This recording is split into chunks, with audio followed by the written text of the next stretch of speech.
তাহলে তোদের বাড়ি কোথায়? আমাদের বাড়ি নিউ ব্যারাকপুর। নিউ ব্যারাকপুর। এটা কে তোর? এটা হলো মা। তোর মা কি হয়েছিল? মার ব্লাড ক্যান্সার। ব্লাড ক্যান্সার হয়েছিল কতদিন আগে? মোটামুটি 1 বছর আগে। 1 বছর আগে ব্লাড ক্যান্সার দিয়ে কোথায় ট্রিটমেন্ট করছিলে?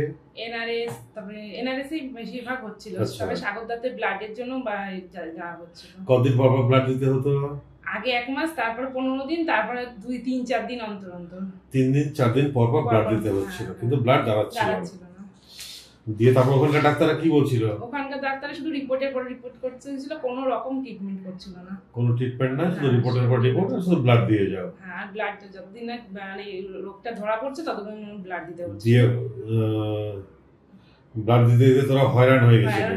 3 দিন 4 দিন পর পর ব্লাড দেওয়া। আপনার খোঁজ পাওয়াতে এসে তো বাবা তো মিরাকেলই হয়েছে।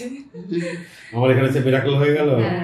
আমি বেঁচে গেছি, তাহলে এতদিন মরে যেতাম। আমার মেয়ে দুটোর জন্য, আপনার জন্য, এই 3 জনের জন্য আমি বেঁচে আছি। নাহলে আমার কবে মরে যেতাম তা ঠিক ছিল না।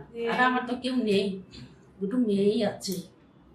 তার মেয়েটার স্বামীটা মরে গেছে 5টা বাচ্চা, 5 বছরের বাচ্চা দিয়ে তারপরে আমার কাছে এসে এখন ব্লাডটা দাঁড়াচ্ছে।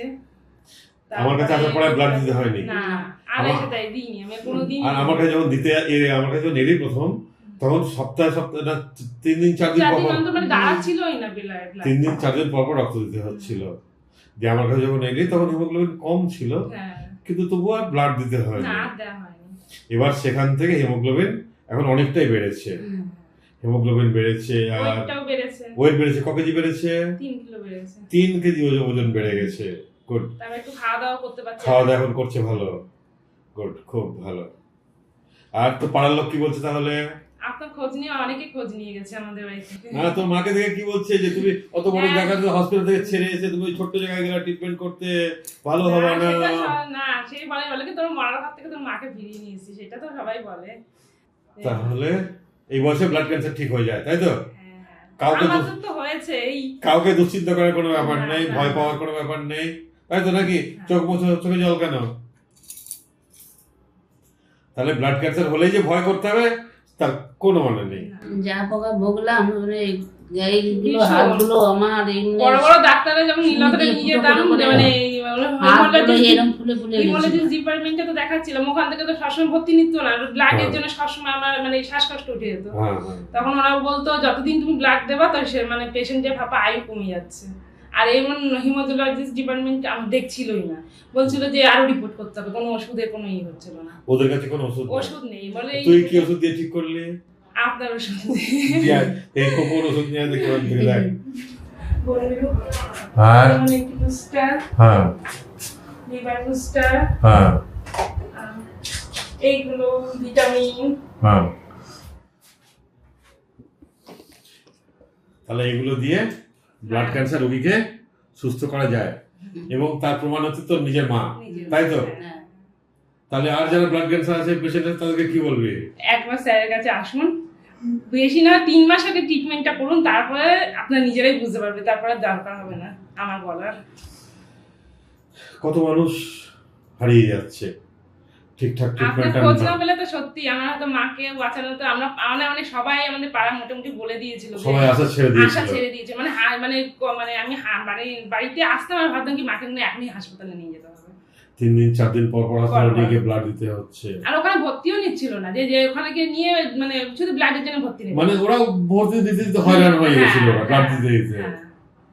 আর ওরা যেই রিপোর্ট বলছে সেই রিপোর্টই করছে, কিন্তু তাতেও মানে ওরা মানে হচ্ছে না, যে রিপোর্ট শুধু মনকে বুঝ দেওয়ার জন্য হ্যাঁ রিপোর্ট হচ্ছে, কিন্তু কাজের কাজ কিছু হচ্ছে না, ট্রিটমেন্ট কিছু নেই ওদের কাছে। বুঝতে পারলে ব্লাডে ক্যান্সার হচ্ছে, কিন্তু কি ক্যান্সার হয়েছে সেটা ওরা ধরতে পারছে না। এবার সেই জন্য আমাদের বোন মেরু টেস্ট, বোন মেরু আইএফসি টেস্ট, এগুলো সবই করানো হয়েছে। টেস্টের পর টেস্ট করে যাচ্ছে, কিন্তু স্যারের একটা জিনিস কি, স্যারের কাছে কোনো টেস্ট করতে হয় না, আমার কাছে না, স্যারের কাছে কোনো টেস্ট করতে হয় না, মানে টেস্টের যে খরচা সেটাও বেঁচে যাবে, টেস্টের খরচা বেঁচে যাবে, পেশেন্ট সুস্থ হয়ে যাবে। তাহলে আজকে খাওয়া দাওয়া কি করেছে? আজকে খাওয়া দাওয়া ওই মাছের ঝোল করছে। আচ্ছা, মাছের ঝোল দিয়েই খাচ্ছে। আচ্ছা, এখন খাওয়া দাওয়া রুচি বেড়েছে? হ্যাঁ, খাওয়া দাওয়া খেতে একটু খিদা হয়েছে। হ্যাঁ, আর বিকেলবেলাও একটু আগে ভাত দেখলে রাগ হয়ে যেত, ভাত দেখতেই পারতাম না।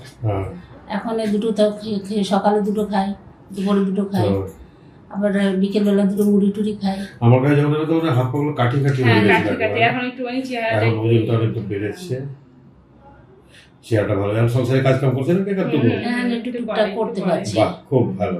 আমি যেন আর একটু ভালো করে করতে পারি। আমার মেয়ে কোনো ব্যাপার না, তোকে পুরোপুরি সুস্থ করে তারপর ছাড়বো। এখন তুমি অনেক ভালো হয়ে গেছো। আমার নাতিটার জন্য আমি দেখতে পারি, অবশ্যই অবশ্যই ও একটু কিছু করতে পারে সেটি।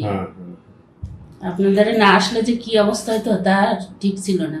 তুমি তো আমার ঠিকানা পেয়েছো, চলে এসছো। এমন তো প্রচুর মানুষ আছে যারা ঠিকানা পায়নি, তাদের কি অবস্থা? আমার ছোট মেয়ে ওই বাড়ি বসে বসে সব খবর রাখে, কোথায় কি হচ্ছে না হচ্ছে। আপনার কষ্ট বনি দিয়েছিল, যে যা তুই নিয়ে যা। তারপর আপনি সেদিন ব্যস্তও ছিলেন, তাও আমাদের জন্য ওয়েট করেছিলেন। আমি রাতে হয়ে গেছিল আসতে, মানে পরের দিন তো আপনি বেরিয়ে যাবেন। তাহলে মা পুরোপুরি সুস্থ হলে ক কেজি মিষ্টি খাওয়াবে? আপনি যা খাবেন 10 কেজি। তাই খাবেন। আচ্ছা, ঠিক আছে।